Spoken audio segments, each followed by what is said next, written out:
that beautiful feeling everything's going my way. My morning voice. Good morning. Morning here, afternoon, evening, wherever you are. Good morning. Good afternoon, good evening. Welcome to Duzie Live. This is our Duzie Live, unique relationships, boy meets girl. And we're so glad that you've joined us. Because there are so many different unique relationships in the world. And sometimes we never think about how do we move into them? How do we move towards that place where we're living fully alive in those unique relationships?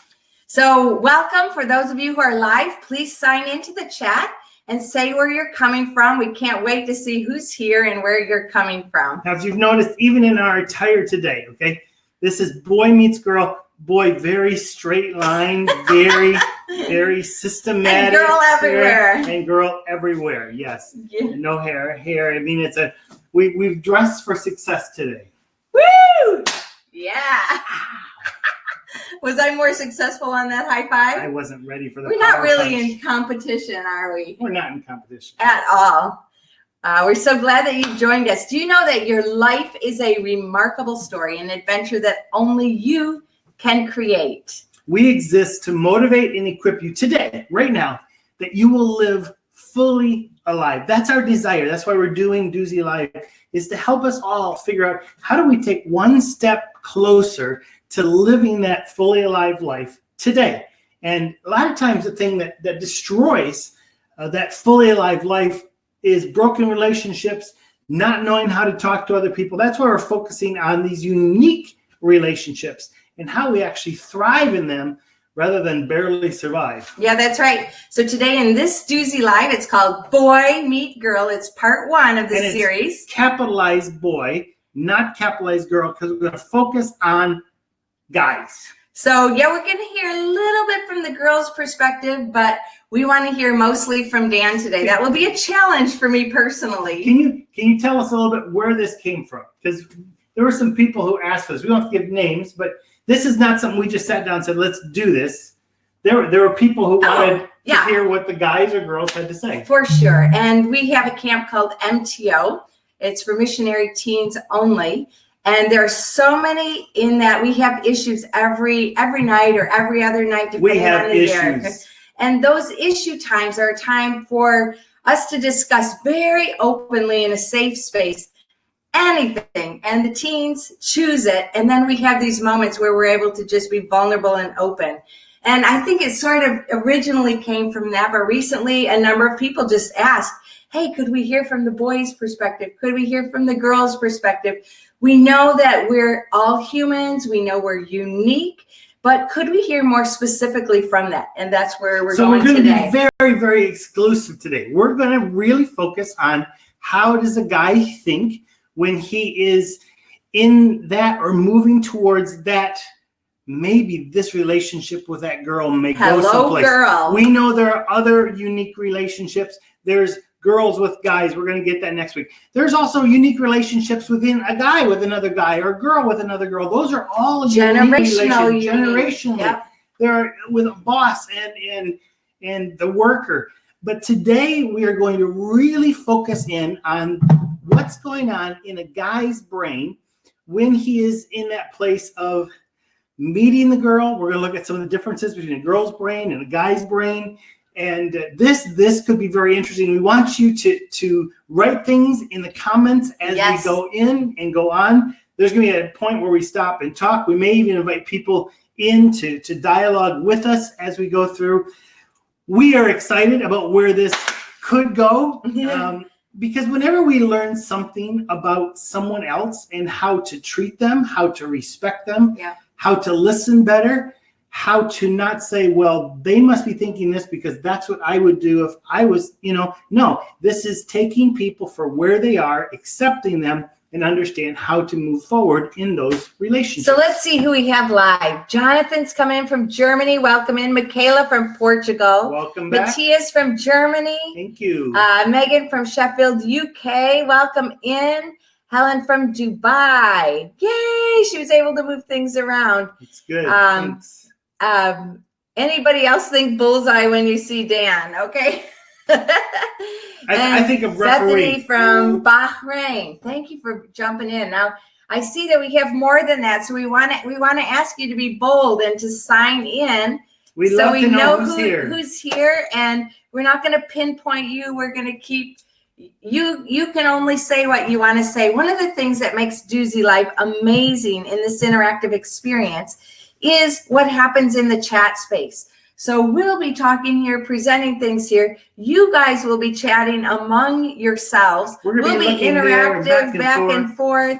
We're going to be asking you some questions as we present, and we really love your responses. So really be bold, be strong, be vulnerable, and be safe. Let's take care of each other's hearts.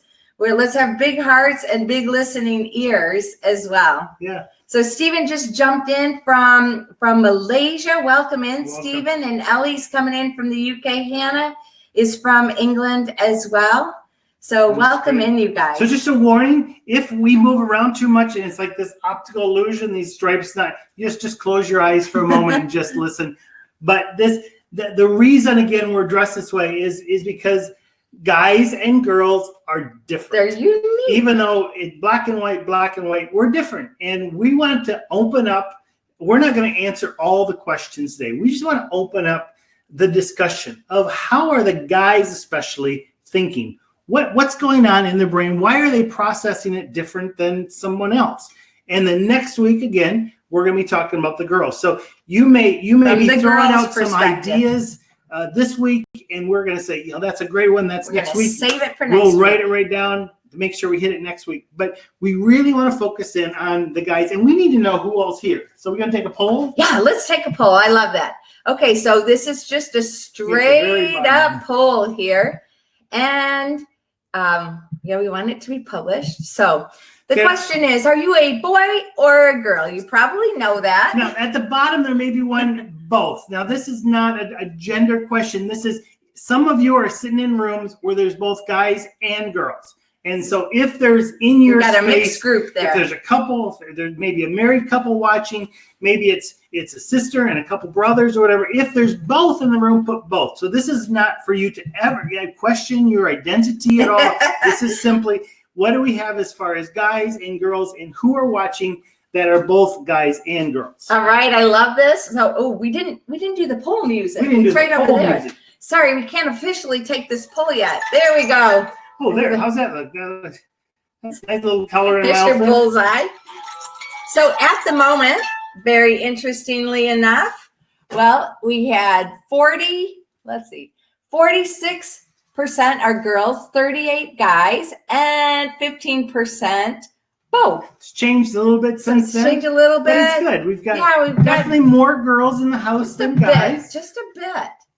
All right, so but that's good because it's the girls who need to understand how the guys think. But I'll need you guys as we go through. I'm going to probably ask some questions.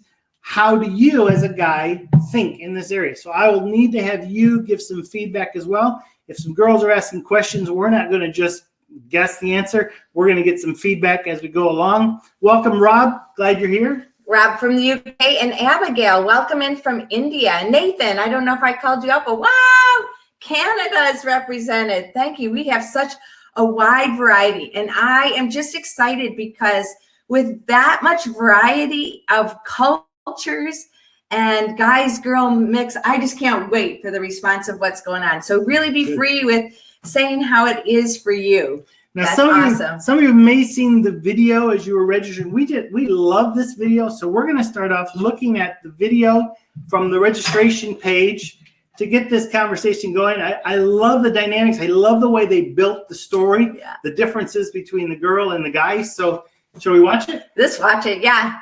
So this is Boy Meets Girl.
Oh, you gotta love that. Let's give it up. Let's give it up. Now, Oh, isn't that a man. great video?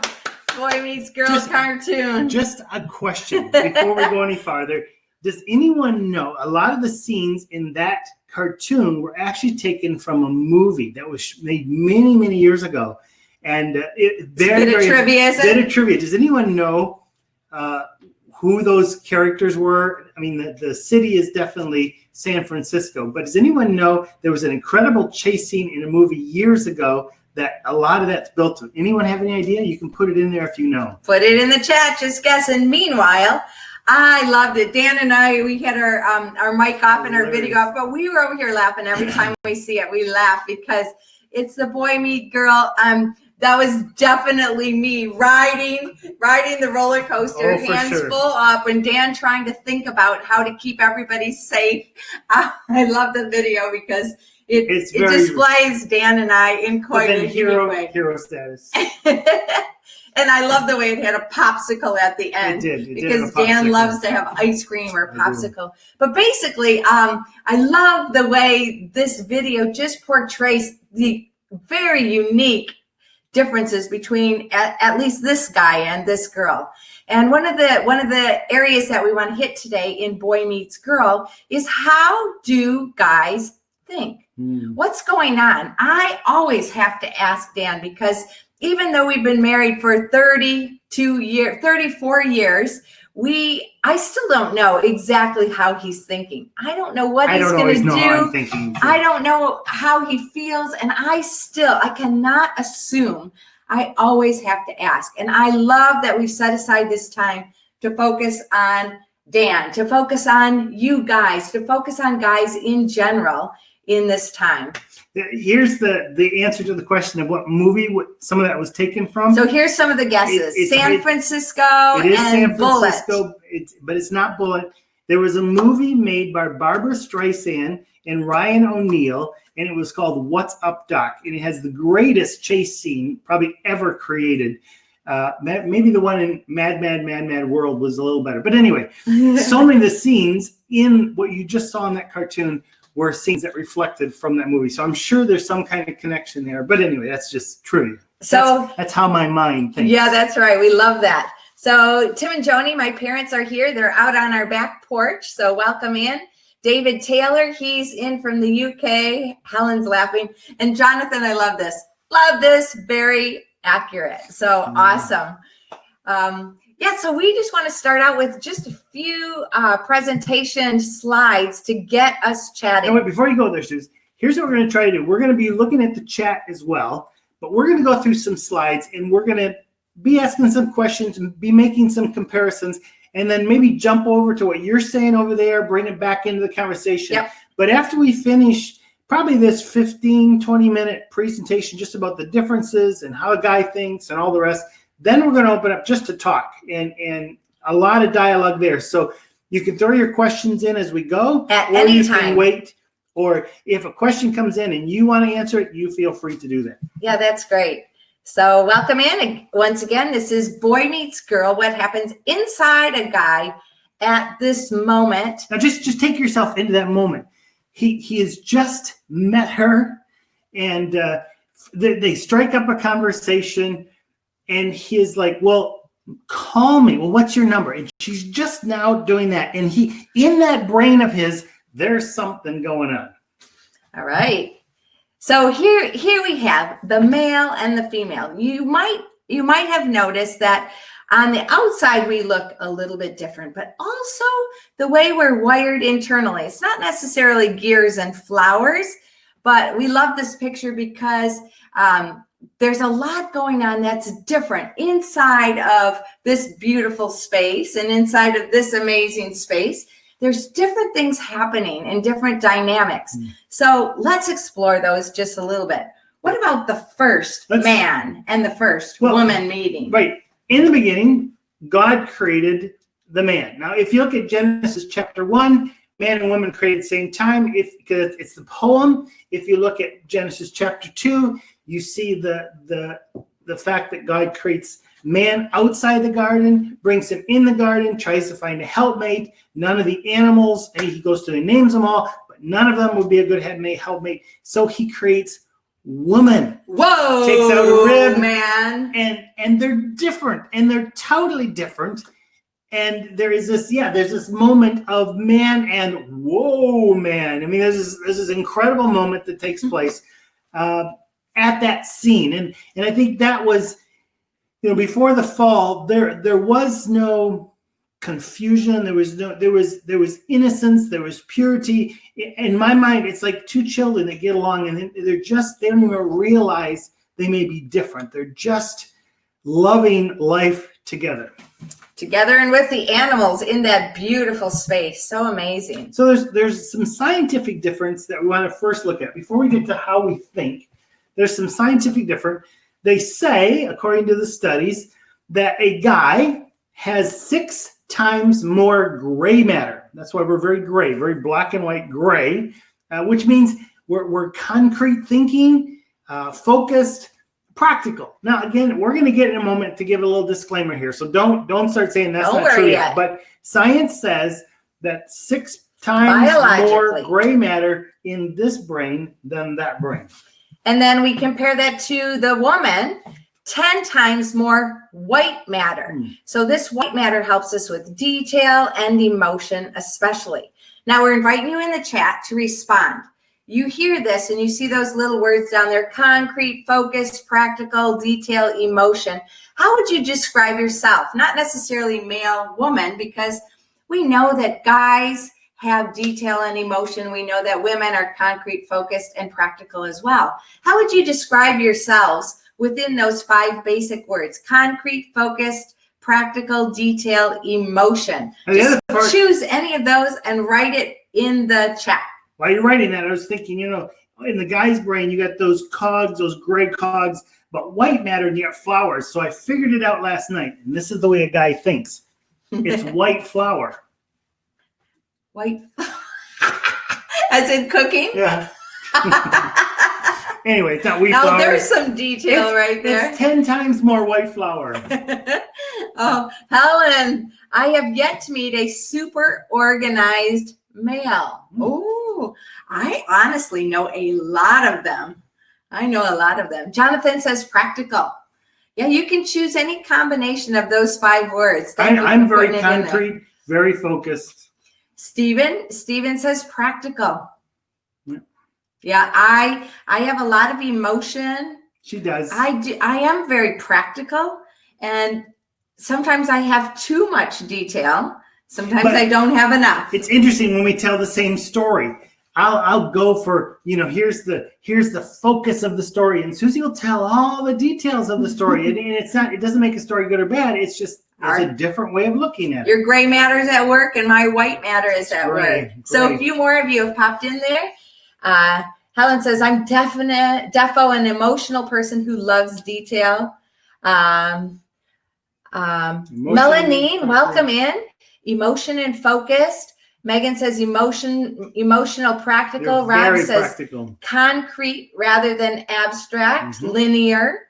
Stephen has detail as well. Detail. Michaela has practical and detail. Liddy has emotion focused.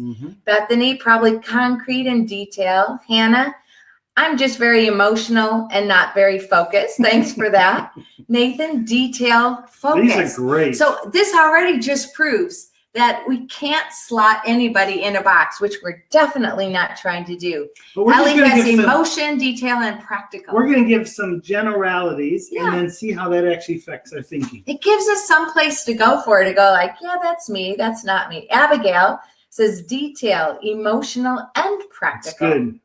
Thank you. Keep writing in the chat as we go along, and any questions you have concerning that. So in the brain, we've also seen that there are they dendrites? Well, just like a pathway. Let's just say pathway. We won't get so detailed. Pathway.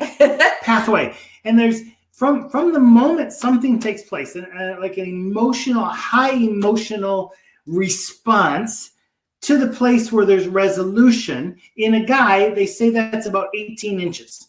And so what that means is we physically process high emotions in about 90 minutes. Now it's not totally true. I knew a guy that when he lost a football game, it took him 24 hours before he even talked to anybody. Yeah. but generally they're saying that because this pathway is only about 18 inches, guys will process the emotions faster. 18 inches is about like that. And women, I can't remember the exact details, but it's like in feet or meters. And that pathway is so much longer. Over 2 meters. And a woman generally needs 9 to 12 hours to process the chemicals from intense emotions. Now, when we heard this the first time, this just blew us away because I'm feeling it. And many times I have to have a good sleep before I get my reset and I'm okay. Even though we've had a good talk, even though something has happened and Dan's like, it's fine. Come on, Suze, let's go. And I'm like, I'm not quite there yet. And I felt for some time there was something wrong with me. If there's a bit of a conflict, maybe I'll go to the front porch and think, Susie go to the back porch and think. So maybe in, let's say 91 minutes, we see each other again and just say, so how are you about that? And I'll say, about what? About what? It's just like, it's gone. Where Susie definitely takes more time. And so we want you to put in the chat when there's something intense for you, approximately. You can put it in minutes, you can put it in hours. How long does it take for you to process that? Now, if you're in a situation that is continually giving you, bad emotions, you're feeling defeated, all that, then it could continue for months at a time, for sure. But we just wonder, how is it for you when you think of this? Male, 90 minutes, woman, 9 to 12 hours. This is 1.5 hours to 9 or even 12, and sometimes even more than that, hours. How is it for you when you have something very intense emotionally happen to you? How long before you feel a little bit of bodily peace, a little bit of emotional peace? Yes, in the whole process, we try to work it out through conversation. We try to work it out if there's a forgiveness issue.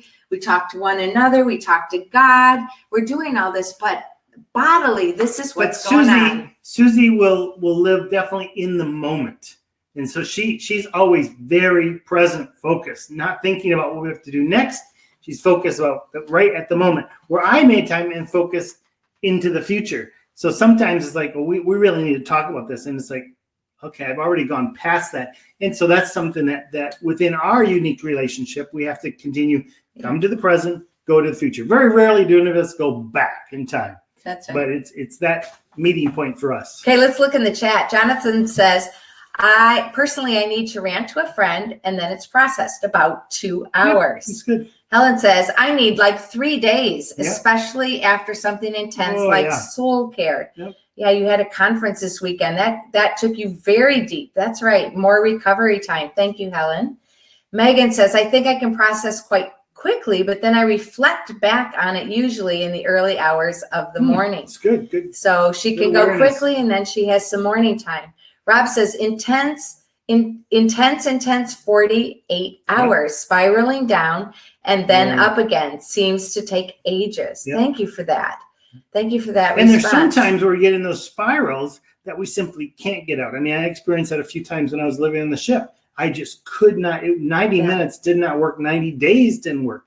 So sometimes we really need help to get out of those spaces. That's right. Helen says, other things I can process within a few hours in which I journal my thoughts. Yeah, this is another thing. What helps us? So journaling is great for me as well. Lydia, sometimes much more than 12 hours. No. Ellie, I need more time, over 9 hours of talking with myself and others to figure out how I can move on. It's good. Stephen, at least 1 day. It's good, Stephen. Rob, but if I've fallen out with a girl, normally I'm over it much quicker. Okay. Yeah.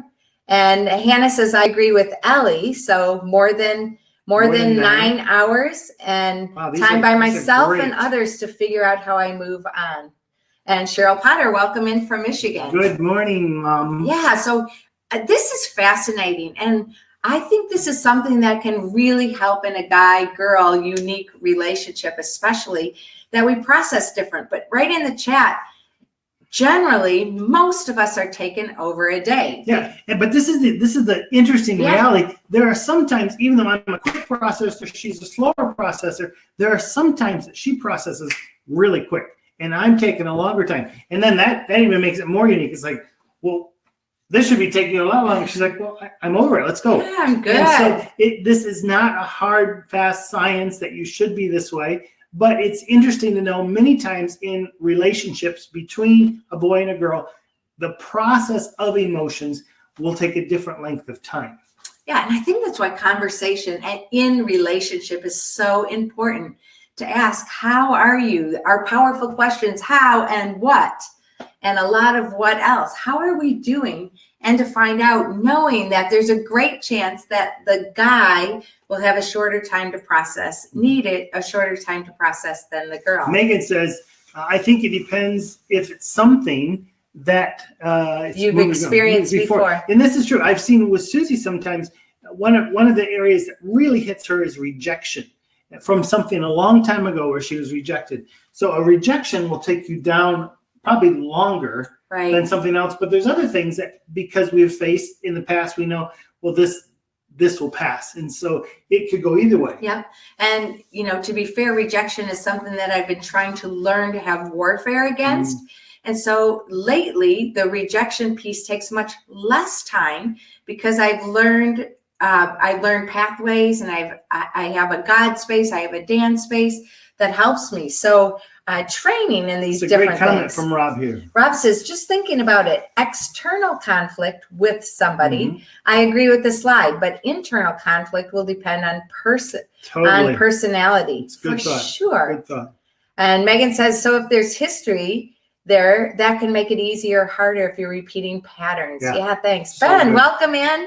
We're glad to have you in. We're talking about boy meets girl, just in case you weren't clear about it. We're comparing a little bit. So here's another slide we found. We found this one to be very funny, but this is male brain, female brain. I say this one comes from the college age. Or the society around us. Yeah. But some of the things that they say, a guy is thinking about ball and sports and power tools and computers and where's the remote control and the job stuff. And the beer lobe and the lame exclusive. I just find it very funny, and sex in the center of everything. Sometimes that's true for people. I find it very funny that those are the things that were put on here as important to a man. And society says female is thinking about it, and the color I see there is chocolate.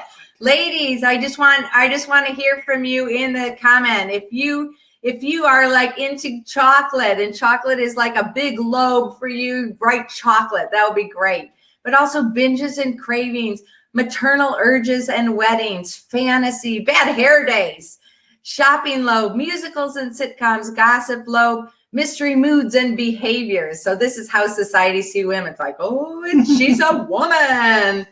Yeah, so we find it funny. This is not necessarily the way biologically we're wired. But this was a great slide. Yeah, it gets us talking. Okay, I'm hearing from my ladies. Let's hear for the ladies. Whoop, whoop. It's our turn next week. Ben, I love your comment there about purple. In MTO, we always talk about guys are blue, girls are red. No purple allowed. And we're talking about what happens when the conversation is guy and girl together. What's going on in the guy's brain? Helen says chocolate. Megan says chocolate is definitely in my brain, but not shopping. David said, the listening particle. Bethany says chocolate for sure. Hannah, chocolate. Yeah. Helen says 85% dark chocolate. That's the dark matter of the brain, the dark matter. I love dark chocolate as well. Michaela, chocolate, but no thanks to shopping and gossip. Melanie, yes, chocolate. Abigail, not chocolate, but food. Yes, thank you, Abigail. Jonathan, why is this so And maybe, accurate? Abigail, chocolate's not so important because you're in India and it's so hot there. Jonathan's cheering on the accuracy. Not gossip or shopping. Do women have sex in the brain? Good question, Megan. Well, I think according to a lot of the conversations we have with people of both sex, for sure. Definitely. For sure. And that's why I think this is an overestimation. I think they're definitely thinking about that. But what we find a lot of times is in the guy's brain, the guy is thinking about the girl's body. And the girl is thinking about the girl's body. So oftentimes that's the focus. What do you look like compared to what do I look like? So sometimes that's the difference. Again, generalization. Yeah. So thank you for your responses. Any guys, a couple of you, Jonathan, you said, why is this so accurate? Any guys want to comment on what society has labeled you as a male in your brain? Would you say that's pretty good or not so much? I know David's here and he thinks about sports. His sports lobe would probably be a good chunk of the space of his personal brain. It's good. Well, let's move on here. Yeah, that's great. Keep putting your chat in there. That's fine. So I love this slide, and it's a good reminder. There's a book by John Gray called Men Are From Mars, Women Are From Venus. And this talks about a lot of differences. Just so you know, that's not totally true because all men and women are from God. But the book is okay to have that title. And I love the quote from it. And it says, we are unique individuals with unique experiences. And that's what we want to really focus on.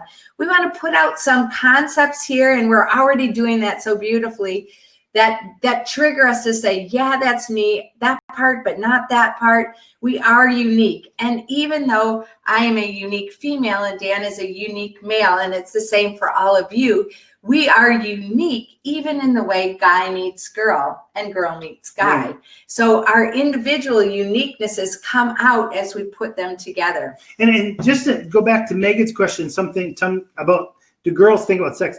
Because we do a lot of premarital counseling. We've seen, especially with Christian guys and girls, because maybe their church was never talking about sexuality, that when they come into the place where they're married, where they're allowed to have sexual relationships, oftentimes they can't, because in their brain they've it's difficult. This is very dirty. I mean, we know some people that it's been months before they could ever have any kind of sexual relationship with each other because it's so tied down that it's always wrong. And so some of the thoughts may be a thought of this is good, but some of it also could be from the culture. This is so wrong, and so they're beating themselves up a lot because of sexuality. So it goes both ways. Okay, yeah. So I'm going to go back to this previous because we've got some guys responding. So Ben says, I believe a male has other thoughts. Definitely. For sure. David, hi, I've been outed. Ben, we have more emotions than people think. I completely agree with you, Ben. Jonathan says, I mean, I feel like the center always moves around for what is on our mind. Like there is one big center thought and that changes depending on what we think about. Exactly. So true. Thank you for bringing that out. Mm-hmm. Rob, is that true for a man? I'm trying to say that, but I shouldn't. I'm not a man. Rob says, and you're saying it's true that he's saying that. And it's true from what I see also in you. Rob says, and in fact, because the social norm is that guys don't feel as much, we then think it's not okay or it's a weakness. And I think, Rob, it's a strength. Yeah. Tell me about you and emotional. Well, if you watched our wedding video with us last week, you'll know that I cry. At movies, I definitely cry more than cries Susan. First, always. I am in touch with my emotions, but once the faucet gets turned on, it's very hard to shut it off because I'm very connected to that. And I think it's because I think I grew up in a home that the emotions were okay to show. And so that to me, that was it's never like, oh, it's always, I don't want to cry. Don't cry. Okay, I cried. So yeah, I think that guys have that for sure. Yeah. So Rob, thanks for saying it because Stephen agrees with you. And Dale, welcome in from Flint. Glad to have you with us. Thanks for joining us. So boy meets girl. This is part one. This week we're focused on the boy. Next week we're focused on the girl in their unique relationship series. Yeah. So here's the disclaimer. We've got to give a disclaimer because whenever we do this, we do these talks live. Sometimes there's always, but there's an exception. Of course, there's an exception. We do not want to use any of this talk that we're giving right now to put anybody in a box, especially you. We don't want to box you into, oh man, I should be this way more or I should be that way more. This is about opening the box. This is exploring. About how do I relate more as a guy or to a guy because they think different. So please don't feel that we may say a statement that we've seen in research or from the Bible or something, but you may think, well, I feel a little different than that. That's okay. You are unique. Please do not allow things that we say to put you in a box. It's just generalizing because we can't go into the mind of every guy today and say, on this occasion, at this time, because of this, they thought that. We're just going to generally look at it. Hopefully, we'll get to the place that everyone realizes when you're talking, between the sexes, what you are thinking and what you are projecting may be different, probably different. 99% it's different than the way they're going to think it's being done. So just understand that within this unique relationship, we need to really focus not only on what we're communicating, but how are they hearing this? So we've got the box down low in the corner, and we want to open it up to the rest of that white space like we're seeing there on the picture. So here's a picture. Speak of pictures. So look at us now. Here's Dan and Susie back in 1986. This picture was taken before we were married 34 years ago. We're not matching there. We're not matching. Well, we do have the whites going on, yeah. Well, the black hair. But this Duzie Live is about guy meets girl. So tell us from the male perspective, how did the guy meet the girl? What was going on? We were at a church camp. Some of you have heard this before. I was doing security on my bicycle. I was riding around. I came around this corner, and there I saw her. I saw Susie, and I knew I didn't know her first name, but I knew she was a Thomas girl because I knew her brothers, and I think they had just hid her in a closet for years because we had gone to camp together. I'd never met her. In this moment, the thing that stood out, what was going on in my brain, the first thing was, look at those eyes. That's the very first thing that caught me. And I was on a bicycle. I set the bicycle down, and I walked across the street. That's not how I remember the story. I remember the bicycle smacking into the tree. Next week, she can tell her version of the story. Okay, whatever. But I was very focused in the moment. I know what happened. I got off my bicycle. I went across to look into those eyes. Now, being a guy, I didn't want to just walk up and go, So next to her was a friend of ours, Sue Keller. So I thought, this is the guy's brain. I will go talk to Sue Keller. I know Sue enough that Sue is going to introduce me to this Thomas girl who I really want to get to know her.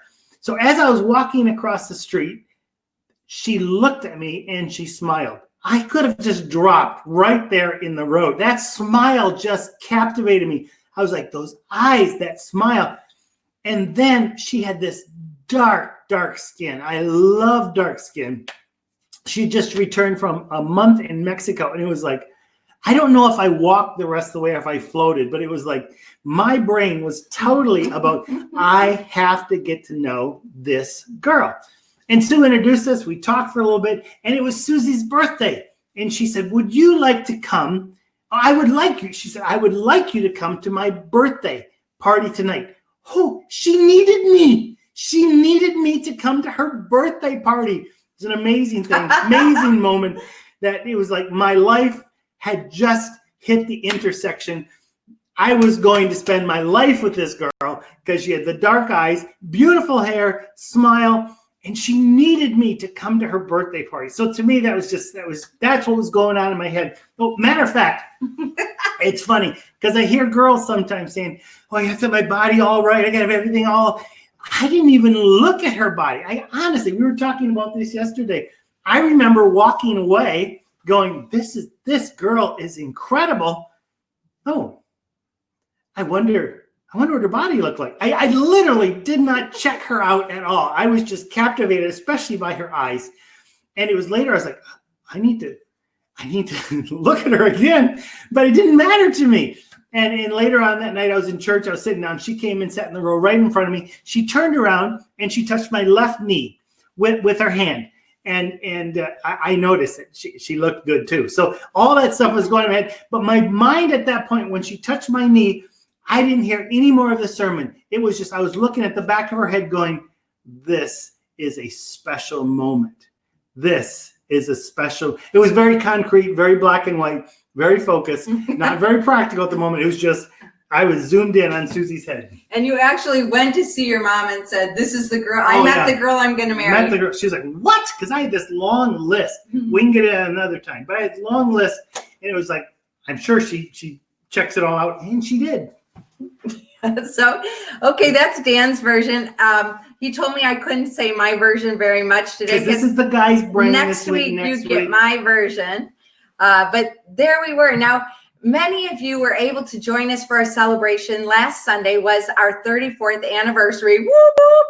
And we had a watch party of our wedding video. And so if you want to see it, if you didn't get to see it or you want to watch it again for some reason, you go to YouTube, Duzie Potter, our Duzie Potter station, and this is the one. Welcome to the wedding celebration of Dan and Susie Potter, May 24th, 1986, with commentary. There's also one, if you don't want to hear us talking through it, it's about the length of a good movie. Not a great movie, but a good movie. Get some popcorn, gather some friends, and have a laugh. Have a laugh together. Let's hear what people are saying over here. All right, so Helen says, "Ah, Rob, matching mullets." Oh yes. Oh yeah. Yeah, so true. So true, Rob. Thanks for that. That was the rage. Megan said, "I'd love to know what your friend who introduced you was thinking. Was she thinking, oh, Dan was coming over to talk to me?" Oh, I got to tell you this story. A few years ago, because Susie, about 3 or 4 years after we got married, she started adding into the story that the bicycle hit a tree. Okay, that had never been there before. So our boys, when they were like in the 9 or 12 years old, they were like, well, what really happened? I says, there was no tree. She says, he hit a tree. And so we definitely remember it different. Brains are different. We were at camp and we saw Sue Keller. And I went up to Sue with my boys and I said, Sue, you were there. You must let my boys know what really happened. Let's just make this straight for once and for all. And so as she was ready to go, Susie said, and make sure you include that he hit the tree. And I was like, oh, don't say that. And so Sue said, yeah, your dad ran right into the tree. And I was like, what? Exactly. And so the boys like, okay, settled. The boys ran away and Sue Keller winked at me like, gotcha. It was like, Sue, you just destroyed my life. We told the truth. It was not. Anyways. Next week. Anyways, so there was our story of how that boy met this girl. Let's go on a few more parts. And in the process of this, we want to hear from you in the chat. How is this true for you back and forth. Or not? Women generally process externally. They take what's inside and they let it out. They process it out. They talk it out. I heard some of you, I do this as well. I journal it out. I talk it out. It's so let's look at the guy. Process. The guy processes internally. We listen. We observe. We look around. We try to observe more in life. We ask more questions. So we try not to jump into a conclusion. We try not to really speak about things as much until we have been able to have time to process. Yeah. So what do the guys actually need? This process. Well, in our brain, we need, if we're processing, we need some more time and we need space. Mm-hmm. So if you need a direct answer right away, I probably haven't had time to internalize it. Where Susie would probably, she's processing out loud. I'll figure it out as I say it. As it comes out, she's going to figure out, I'm going to grab that one. For me, I'm going to process inside. Again, not for all guys, but that's a general thing that we need a little more time, a little bit more space. Give us our man cave that we can go sit there and process, and then we can come out and dialogue. Okay, let's hear from you in the chat. Do you process internally or externally? What is it for you? Don't be slotted into man or woman, because we know that you are very unique. How do you actually process? A few things. Yeah. Is there something we missed? No, I think we've got them all. Yep, I think we've got them all.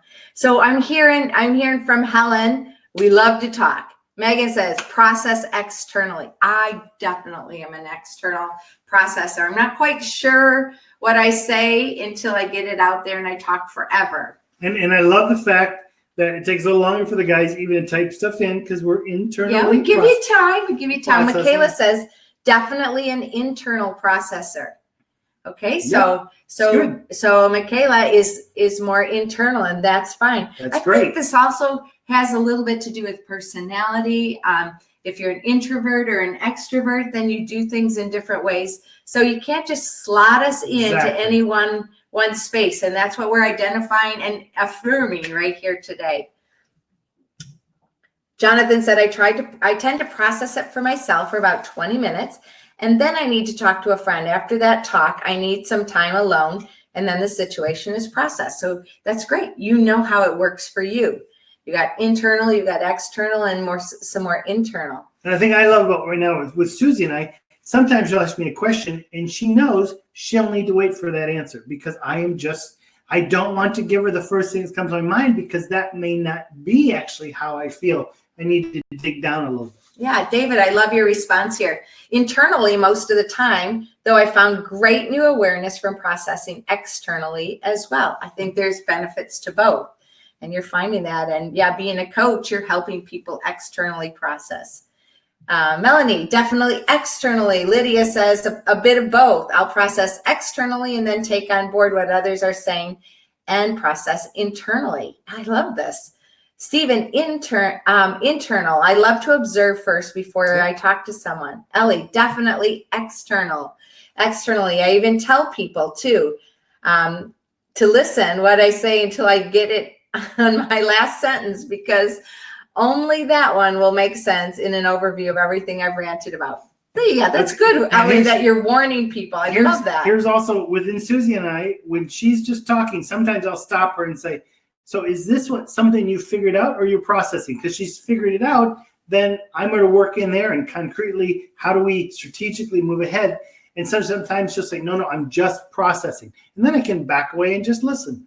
Abigail says external. Ellie said she's correcting herself. That's fine. You don't have to be perfect here in the chat. Bethany, it changes. Sometimes externally and other times internally. Rob says internal most of the time, but need external input for some things, even if I'm not ready to verbalize a response.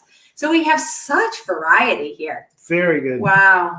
So let's go on to our motivation. Women are motivated when they feel cherished or when they feel loved. Sometimes Susie will say, just touch me. Just put your hand around me. And she'll have tears. I just need a hug. So there's motivation in that way. Yes, just love me. Where the guys are motivated when they feel needed. That, do you need me? I remember even back the very first moment, she needed me to go to her birthday party. I was needed. And I don't know if that's the way with all guys, but for me, if I feel I'm needed, I show up. If I feel I'm just an option and not needed, I go hibernate. It's the way I am. And so I think that for me, at least, my motivation, if I'm needed, I'm there. Talk to us, Dan, just a little bit about like ladies and gentlemen, how to treat like not being chauvinistic, but being a man who cares about a woman. How is that motivating to you? Yeah, well, I don't think it's chauvinistic at all. It's simply the fact that chivalry is for me, it's not dead. I want to treat her well. She had an older brother, Tim, that taught her to wait until door open. I remember the first time we went someplace and I had her going in front of me and she got to the door and she stopped and I stopped too. And she stopped and I stopped and it was like, is the door locked? And she says, I don't think so. And I says, well, why are we going in? And she says, because you haven't opened the door. And my brother wouldn't let me touch the door back in my training days. And it was wonderful because now I do that. And the interesting thing is when I open the car, and it's interesting with our car, I can just click a button and her door opens. But if I go and open it and allow her to go in, then she gives me a kiss. And I love that. So sometimes it's like, oh, wait, don't touch the door. And so is it for the kiss or because you're needed? I like the kiss, especially. but I think that there's the cause there that, and we'll get to that a little bit later, but we want to be needed. Yeah. Let's cruise a little bit. Keep putting in the chats. Let's unpack the talking. Women have an average capacity, depending on which study you do, for 16,000 to 20,000 words a day. I probably have 25,000 words a day. I'm more in the higher average. You're blessed with words. She's a walking dictionary. Oh, thank you. Yes. And guys, average capacity of 7,000 to 16,000 words a day. Again, this is an average. I don't know even who counted, but I would tend more towards the 7,000. Yeah, very, very interesting. And there's another picture when we think about water. So water comes in different forms. It comes in liquid forms, it comes in ice, and it comes in steam. So when we're talking about women and their verbalization, one of the illustrations, which I find very amusing and is true for me, it's like steam.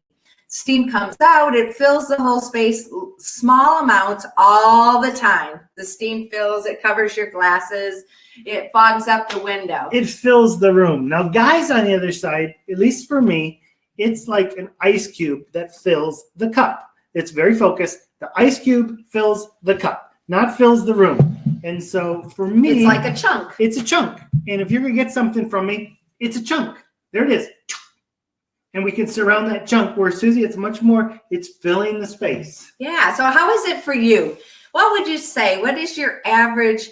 And I don't know if you've had time to count your words. I wouldn't count, don't worry about words, but let's look at steam. I love the way, Steam or ice. I love the way many of the one of the studies that we read by Dr. Caroline Leaf said, men and women have 16,000-ish words per day, but women steam it out, and the men, they have it in concentrated portions. I loaned several of mine to someone else. Thank you for that kindness. How many average words, where would you Ice or be steam? in that?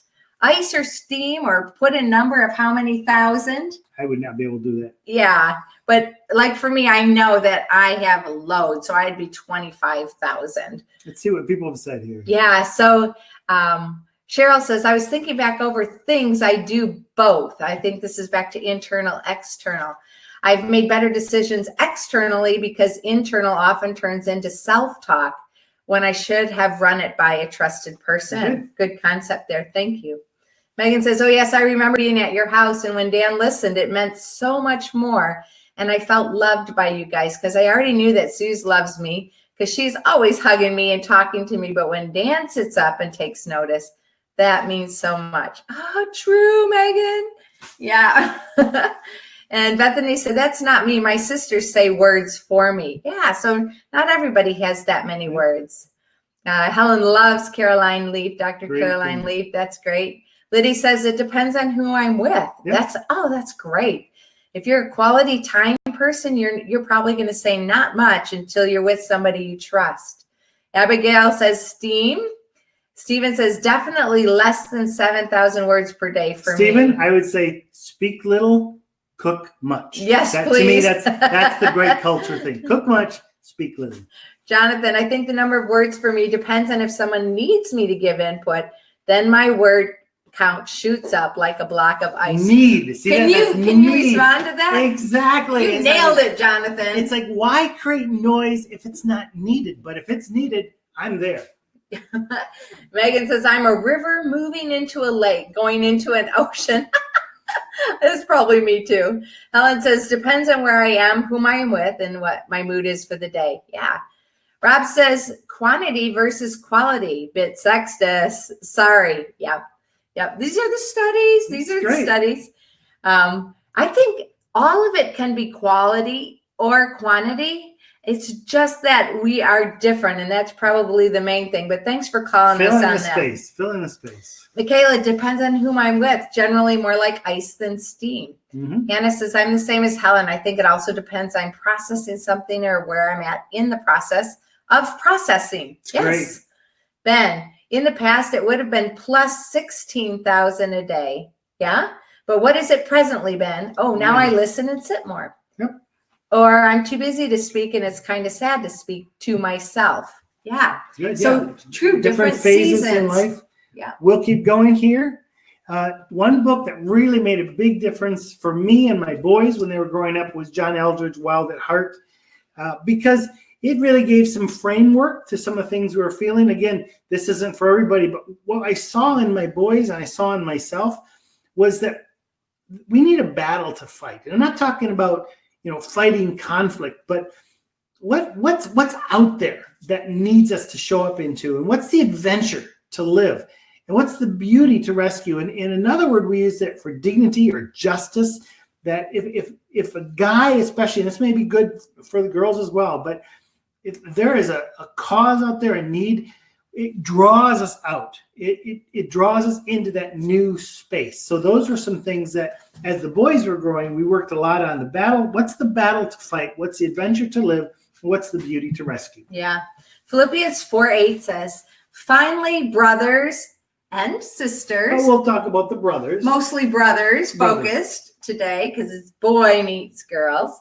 Finally, whatever is true, whatever is right, whatever is pure, whatever is lovely, whatever is admirable, if anything is excellent or praiseworthy, think about such things. And I think this is the key, that as guys or as girls, we may have some ways that we naturally think. This is the way we will naturally process. Mhm. But that doesn't mean we're robots. It doesn't mean we're just an animal and we will always do that. We always have the right to choose our thoughts. If we are thinking on things that are not true, we can decide, I'm going to look at things that are true, things that are right. If our mind is on things that are impure, we can choose to focus on things that are pure. Mhm. And so I think the world many times says, we're just animals, so just follow your brain. But I love this verse because it tells us, think about such things. Think about the things that are right. And I love that, especially for me as a guy. It's so easy to let the brain go someplace it shouldn't go. Well, stop it. You stop that way of thinking. If it's something that's sin, we confess it, we repent, and then we move into the areas that are excellent or praiseworthy.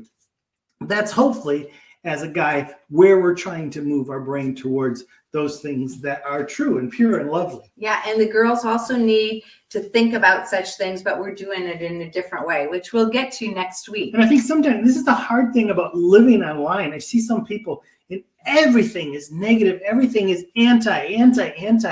And for me, I want to be a guy that is focused on where is some good in the world? Where are the flowers actually growing in December? I just find that to be, okay, if there's a person or a politician that maybe there's things that about that person I don't like, but what are maybe some good things that are there?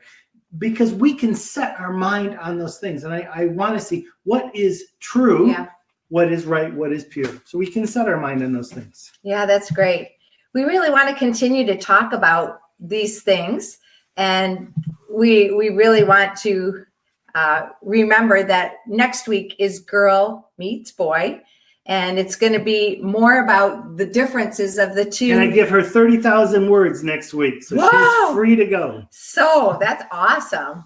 30,000. I'm going to gear up for that. That's awesome. I'll just bring my ice chunks. Over to the chat. Let's talk about anything you want to talk about. We've got some things that have come up right now here. At the hour mark, we're going to continue going on from this point, just answering questions, talking, hearing your thoughts. Yeah, so put them in there. For those of you who have to leave, we thank you so much for joining us for this Duzie Live Hour. We're going into what we call now the backstage, where we get to respond and continue on, and we'll stay here for a while as long as you are continuing to ask and respond. It is a very valuable space. But I'll just ask for this. If you have to leave at any time, would you please in the chat write down what are one or two of your takeaways? What is something you learned, something you discovered, new awareness?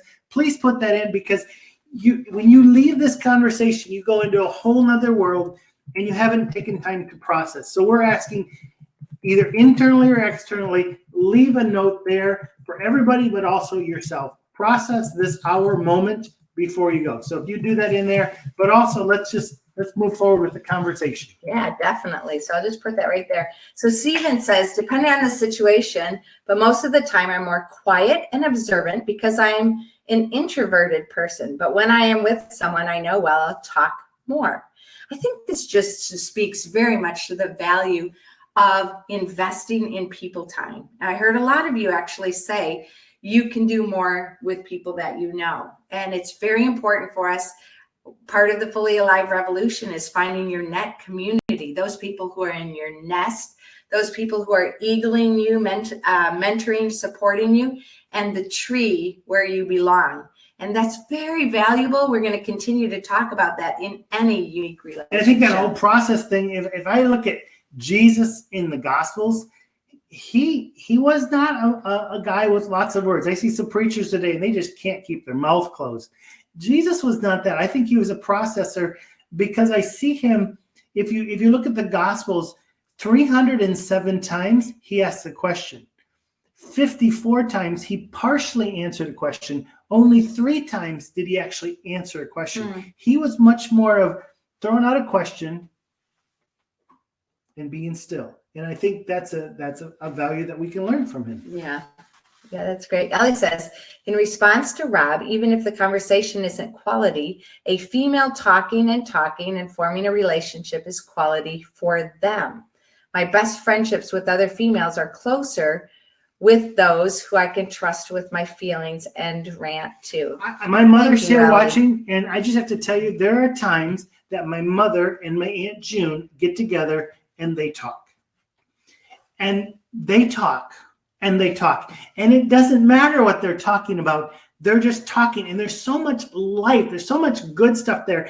But if I'm listening, I many times have to say, please just finish one conversation before you go to the next, because I want to be drawn into it. But there are some people that just the talking brings so much life, so much laughter, and that's okay. Yep, that's right. Megan says, oh, back to the book, the John Eldridge book. I wanted a battle to fight and an adventure to win. So she was like, to live. So she was like, not just the guys, I want it too. And she says, I remember Suze being a fighter as well and loving that girls could fight battles as well. Yeah, when there's something that's worth fighting for, and one of my fights is for women. She's a fighter. To know who they are and to stand for who they are in Christ. And that's a battle I will continue to fight. And I'll love to fight it with each one of you. Dale says, I think and listen more than I speak. That is a therapist tool that must be developed. So you're naturally like that, and then you're developing that as well. I think that speaks highly. Rob says, so true, Ellie, and guys struggle to form close relationships through chatting. I was apologizing that I sounded sexist by saying it. Not that Dan and Susie were sexist. Thanks, Rob, for that clarification. I got it. Yeah, I got it too. It's no problem. Dan, can you just speak a little bit to that? Girls chat and get closer by chatting. How do guys get closer together with the girls or with other guys? What's the formula? I guess we don't really need a formula, but speak to us about that. Ice chunk? I don't know. We wrestle. We play games. We toss each other to the ground. We climb trees. We live the adventure together. And then probably there's some processing as well, but there's also a lot of, I don't want to say this right, there's grunts. There's like, We could count those as words sometimes. Oh, wow. Cool. And that's, we understand that because you were in the moment with the person. Chatting with someone who wasn't there doesn't always make a lot of sense to us.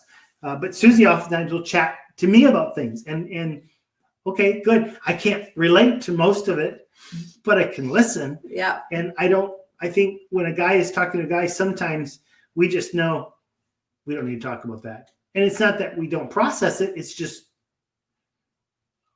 okay, but what's next? You know, so there's a little bit of a forward momentum, but again, that's generalizing. But when I think back of me and my college guys, I mean, we did all kinds of stuff, but our communication was, what prank are we going to do on each other? But the deep conversations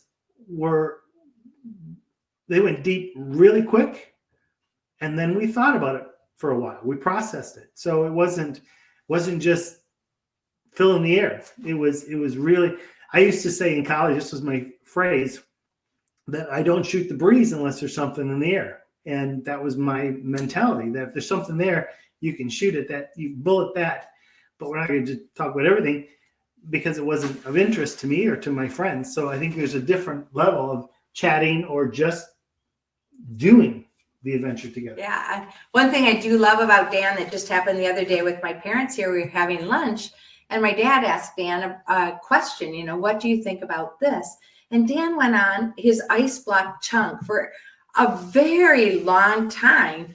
And I just sat there almost with my mouth open, like, whoa, that was really powerful. I feel like we should have recorded that. We should have that written down. That should be a blog. That should be something that was so well thought, well processed. And I said to him, do I not ask enough questions and pause for a long enough time for you to get those amazing chunks out. This used to drive Susie crazy when we worked for OM USA in the area of innovation specialists, because we'd go to these creative meetings, and for like an hour, I would say nothing. I would just observe, listen, and think. I was totally into it. And Susie would talk about this and talk about that and talk about that and talk about that. Steam, steam, steam. And then there's 30 seconds left in the meeting. And I would just say, so it's this, this, and this, isn't it? It was just an ice block of nugget of power presented. And Susie goes, you did it again. You only said 4 words, but they were quotable. They all go in the video. They all get tweeted, whatever. It's just so well formulated. It's not better or worse. It's just different. No, we all have our uniqueness. Yeah. So here's some of our, I'm taking this, maybe it's some takeaways, some thoughts. Continue to put your questions if you want to go into a particular place. So Megan says, I really like your thoughts on when girls want to fight their own battles and how if they're seen as fighters, especially in Christian circles, it seems to be against the grain and therefore you're seen to be too different. You got a thought about that? Give us a nice chunk. I think there are things that girls want to fight for and need to fight for. I think especially, I think it's somewhat of a disease in the church that we feel that the female role is just to sit there and be quiet. I don't see that that's right. I think both the words of a man and both the words of a woman are needed. I think there are a lot of issues today. When you look at the anti-slavery movement, a lot of the voices that were anti-slavery were not the men, they were the women. When you look at some of the human trafficking things, the first early voices that came out were women's voices. I think there are times that either guys are not brave enough or it's not touching our soul where it's touching someone else. You need to speak those things out. Yep. If they're there and they're deep, I think we've come to a place often in the world that, well, let's not cause any conflict and let's not disturb anyone else's culture. Well, you don't know Jesus then. Jesus disturbed culture. Jesus disturbed people because there is a better way to live. And if there's something there burning in your gut, whether you're male or female, we need to bring those things out, not to destroy people, but there are better days. And if we just remain where we are, we're not going to see them. And so I think there's a huge need. I know several of the churches that I've gone to in Michigan, they were planted by women. The missionary force around the world is being led by, there's far more women. There's something there, and they're going to make sure something's changed no matter what. So I would say to women, show up. You are not called to be a dust mat just for people to wipe their feet on. Yeah. You need to rise up and speak because there are issues that are burning in your soul that you need to speak about, that we can follow you into battle. It's powerful. Thank you, Dan. That's my ice chunk. That was a good one. Yet another good one. Always good. Jonathan said, I was just thinking about the video again and the accuracy of it. I was able to relate to it so deeply. Me too. I'm glad you enjoyed that. Helen needs to go, but her takeaway is the time to process things differ and that I need to respect that in my conversations. Right. Yeah, so good. Allie says, I totally agree with Helen. We are all so much different and can't distinguish too much between how male or female communications. So we have to be understanding of what the other person needs. And yet again, we've been learning about how to have a big heart and 2 ears so that we're listening. James, it says, be slow to speak and slow to become angry, but to be quick to listen. So we should listen and understand as best we can, or seek to do that. And I think this is one of the causes for a lot of divorce today. People get married and they marry someone that they think is like them. Yeah. And then they realize they're not processing like me, they're not thinking like me, they're not having conversations like me, they think something's wrong. Well, it's the diversity that makes us so strong. It's the difference. It's the clash that's good. You don't want to be in a relationship that the one person is so strong and the other just lays down here. That's just not healthy. This person does not grow if this person doesn't talk? So you need to have that dynamic within any relationship. So when you see that in a relationship, that is not a cause to say this needs to end. It's actually this needs to grow. Yeah. And the two perspectives coming together gives us more of a 360 view. That's really good. And Jonathan says that as well. I would say guys get closer with experiences. If I relate it to ice cubes, we heat each other up and then end up melting together. Love that, Jonathan. Shared experience, David said. And Rob's just commenting about if you're a part of a denomination where gender roles are still very different. He's agreeing with Megan there and carrying that out. Rob says if we share experiences, then our conversation slips out of where we're comfortable. This is true. When you have a shared experience, especially when we take people camping or on some kind of an adventure or blindfold or an experience of some kind, which we do in our camps and conferences, then we experience life together and we are stretched out of our comfort zone, but also we have opportunities to discuss from different perspectives and points of views. David says some of the guys I'm closest to are the ones I've battled with and then shared a beer afterwards. Yeah. Steven says depends. I think it reflects the culture you grew up with. For me, I do get closer to others, guys or girls, through talking and getting to know each other, building the relationship and trust with them. And Steven, it's usually over food, isn't it? In your culture, in many of our cultures. Mamak or noodles or rice, whatever it is. Yep. And meals, I love this about the meals, especially in Malaysia. They're not 15-minute meals. They're prolonged times where you eat and you talk and you dialogue and you get to people's hearts. Time is your friend. Yep. And Ellie says this just might be a UK thing, but for girls, it's almost opposite. We have deep conversations, but can feel awkward about meeting up and having experiences for fear of embarrassment or jealousy. Yeah. So safety is so important in the midst of that. Thank you for sharing that, Ellie. Rob says, I find some quiet guys drop some amazing bombs into conversation, and it's great. Yeah, I agree. Many times, especially when I know the guys in the space and I'm steaming everywhere and they don't have any time to put the ice cube in. And I realize that I want to call them out on it. And sometimes the guys, the girls were more experienced with talking, and that is who we are. And we get there first, and then there's not much other space for the guys. And I found that when I realize, which isn't always immediately, I try to pull the guys in and ask what they think or their perspective, or ask them for a nugget. And here's one of the things I would caution you girls to do is when you're chatting with a guy, you're chatting about A and B and C and F and Q and R and S. You're chatting all this stuff. And so each time you hit another letter, let's say, the guy's brain will stop the last conversation and start trying to think through this one. So you are taking them all over the place. If you don't give them a chance to process, by the time you're on Z, they're going to stop and say, so what do you think? And I say this to Susie often, about which thing? You lost me in the trail, And which thing would you like me to comment on? And maybe, I don't know, maybe girls, maybe guys as well have the ability to say, okay, let me wrap that up and I'll talk about this.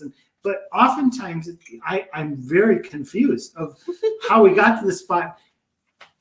And I'm embarrassed to say, well, can we go back to A? And where she didn't even know where she started. So sometimes, and I love Susie that she does this now, she'll talk about something and then she'll pause to allow me, if I have something to say, because I certainly don't want to interrupt her, but it may be a couple hours before she pauses. It's true. And so if she says, what do you think? I think, well, I'm exhausted.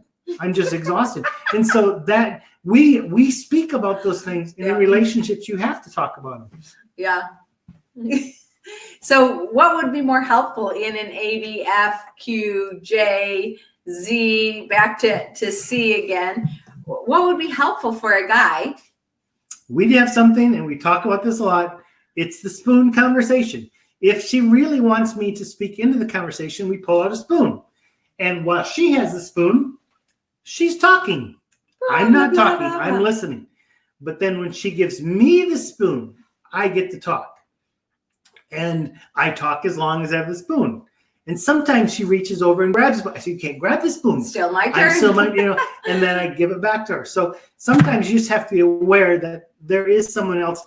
We're not going to just, I'll be in the middle of a conversation and she'll jump in and start talking about something. And I'm like, I wasn't done. So I think we have to really be aware of what the other person needs. Yeah. And often stop the train to let other people on. Otherwise, they're going to get left behind. Yeah. Michaela says women tend to, but definitely not always, have noodle brains. They can go everywhere and twist and turn.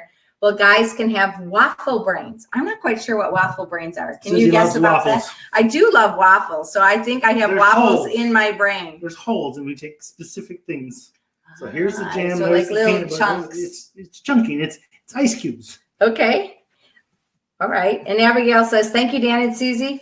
I take away that we are all unique and we need to appreciate the differences. And instead of figuring out everything on our own, we need to ask God for his guidance. Good. Yes, word Abigail, there. thank you for sharing. Again, we just want to encourage you. Some of you might have to go at any time. And before you go, please put your takeaway there because we benefit and you put a little cap on what you took away. Yeah. Michaela, I like your description. It's good. Makes So good. Stephen laugh. So good. I honestly don't understand the waffle, so please unpack that. Well, I'm not sure what she meant by the waffle, Okay. but I can understand a noodle. If I'm looking at a noodle, it's the same noodle everywhere. It may be cut, but it's very similar here. There it is, twisting. I draw noodles, so I understand noodles. But when you think of a waffle is just, it's there. And there are 8 holes in the waffle, and you're going to fill those things with peanut butter. Right. But when that waffle is full, then the rest just goes on the plate. And it's not, it's not connected. Okay. Where here, it's very, very specific, analytical, concrete. Yeah, that's great. Grind, organized, structured. Maybe, Rob. Maybe. I'm getting the concept. Hannah says, I think it's the idea of compartmentalizing. Is that true? Are guys able to compartmentalize and take one drawer out and do it instead of multiple things at once? Yeah. Sometimes they even say to Susie, I have too many drawers out at the moment. I've got to shut a few of these drawers. It's just too much. And then if we're going to talk about this drawer, let's talk about this drawer. But let's just talk about this drawer. Yeah. And so I think that's very true. Where if you have a noodle, there's an in there, and there's an in there, and there's an in there, and there's no destination. So Dan, speak to us. I know we do a lot of joint work together, but there's often times where you go off into your office and close the door for a couple hours for his super highly productive time, and he comes back productive. Tell me what's going on in your brain, in your mind, in your process in that time when you go off into your man cave office. Well, normally Susie and I have a meeting first. So we have a meeting to discuss where we need to go, what I need to create, whatever. But if I'm sitting there trying to create, we call it a powwow. If I'm trying to create and she's leaning over my shoulder, it's not going to go very far. It's going to be, what about this? What about that? And so the drawers are going to come out. They're going to fall out. Things are going to hit the floor. There's no progress there. So we lay the foundation. This is what's needed. Then I go and I start building. So once I build the first floor, then I open the door and say, Susie, come on, let's walk through this first floor together. And she'll say, well, this needs to be redesigned, whatever. No problem at all. Then I can shut the door and I can redesign and start building the second. So there is I call her the editor. She comes in. Sometimes she comes in with a bulldozer. It's like, that's not what we were talking about. It's like, oh, and she's like, sorry, I said it, but then it's good. Let's clear it and start building. And so I have to go into my own space to actually do building. Yeah, and that really works well for you. He was trying to do it in the midst of everywhere, and then he found his rhythm. Mm-hmm. He values his time to concentrate and focus, and so he makes rhythms to go with that as well. We lived in our house here probably 6 months before. 4 months before I got into my office. It was a storeroom. And I just realized I'm not getting anything done. And I just moved boxes and I just sat at my desk and bang, I was He was in. on fire. Yeah. So productivity has gone. Woo. Jonathan said, I feel like the conversations when it's just jumping from point to point as a guy, I will just listen and that's appropriate for the situation. Sometimes it's helpful to just randomly throw in thoughts as well. And that was the point of the conversation. However, when the girl starts continuing on the same topic, then she will want serious input on that topic. At least that's my experience. Right. Yep, So good word. It's good to point which direction we want the inviting in. When Stephen we're inviting. talks about waffles. Let's hear the waffle. Okay, Stephen, thank you. You're going to tell us here. Waffles like a box or a compartment. This means we guys put everything into compartments and not connect. Yes. Thank you, Stephen. You're the man. That makes a lot of sense. Megan says, I got to go. Takeaways. There's so much generalizations, and so we need to understand and listen to each other. That's why we get to know each person as an individual, not just as a collective. This is all guys or this is all girls. So I think that's one of the takeaways for me. Yeah. Michaela says, noodles are intertwined and the connections mostly hidden and not visible at first glance and can be seen as messy. Waffles have certain spaces for certain things, and they have straight lines and don't touch. They are all individual. Thank you. So we've got Stephen helping us and Michaela. Michaela has a lot of organized thought, so she can really cross the lines and put us in that. You haven't seen Susie's waffles. They're like, whoa, they're yummy. Connected. Yeah. Yep. I had waffles for breakfast before this Duzie live. Thank you, Dan. He made those for us. Yeah. Well, we may have come to the end of our questions. This has been so good. So good for us. If you've got anything else, put it out there. But just a quick reminder that we have Duzie Live next week. It's Girl Meet Guy. So we're going to learn about the two differences yet again to another level, but more from the girls' perspective. We want to invite you. Girls, bring your steam. Guys, bring your ice. we want to invite you to connect in the Fully Alive Revolution space. So this is our Facebook group. It's a private group. It was about creativity in May, but in June we're just talking there. There's just conversations going on. So we want to invite you to continue being creative there. If you've been creative in that space, thank you very much. But we want to continue this conversation, and we're going to throw out one or two of these slides each day in the coming week that we just showed here for further discussion. So we invite you to go there. And there's a connect there. If you're not already in that space, just click on that link or contact us and say, how do I get into the Facebook group to chat about this more? We don't have any downloads for this week because we want to take it into that space in the Fully Alive Revolution to just chat about what we've been talking about. Some of you who are these kind of processing people, guys especially, but we see there's girls who are here that are also like this. You need some time. Yeah. So as the time comes, we invite you into that space, and you definitely can write personally to us if there's something in particular you want us to talk about next week, Girls Meet Guy. Please message us on any way that you connect with us. You can respond to this email or any of the socials. But also, we want you to go to the Fully Alive Revolution space, and let's continue the conversation that was started here. So Stephen has a last word here as well. Also, guys, focus on present, not linking the past and the future, while girls will connect the past, the present, the future in their conversation. Very true. Very true. Yeah, thank you, Stephen. That's great. Cheryl says, this is fun to reflect on. If I have an idea for something I'd like to do or I have done, just thinking about it, not specific yet. I have to be very careful in what I suggest because I can go away and come to the project done. Not necessarily what I had in mind, but done. Dan, no doubt, remembers these times. Yeah, is that true? And Rob says, my takeaway, my aha, is that I probably want to be needed rather than cherished. Very true. Thank you. Very true. And Mom, when I read that from yours, it's like I get that too. That's sometimes me. It's the process where I'm done with the process, but it needs to just get started. I'm connected in with that one for sure. Yeah. And Rob, when I think about your takeaway, I want, am I allowed? I want to be cherished and needed. I want both. So She's allowed. put it on a plate for me, please. If it can be waffled in. But she wants to be cherished first. If she's cherished, then she's free to move forward in a need. And it's an interesting process. If she's insecure, if she's not feeling cherished, you usually don't move forward into a need. Yep, I need to have that love there. Move forward with security. Yep. Yeah. It's good. My takeaway from Stephen. How men and women think differently in different cultures. Yeah, we've been seeing that the last few weeks here at Duzie Live. So we really respect and encourage all of you to come in, and we're seeing that culturally we're different, male, female, we're different, personality, we're different, how we deal with stress.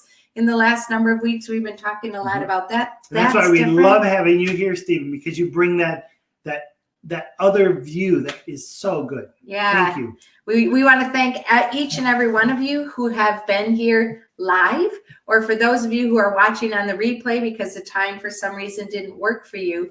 It has been such a valuable experience. We can't wait to see you this week on the Fully Alive Revolution Facebook group, where we'll continue this discussion. So ice chunk and steam ahead. That's definitely the truth, isn't it?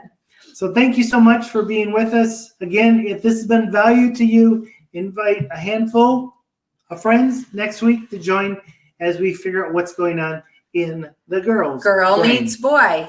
So your life is a remarkable story, an adventure that only you can create. We exist to help you through motivation and equipping that you would live fully alive. This is part of the fully alive conversation today. Today in this Duzie Live, we were talking about unique relationships, especially from the perspective of boy meets girl. May you live fully alive as you love your life, your world, and your God. And the guy says, yes. So my name is Dan. And my name is Susie. And together we're a Duzie. Thanks for joining us today on Duzie Live. Live fully and love fully. See you soon. Bye.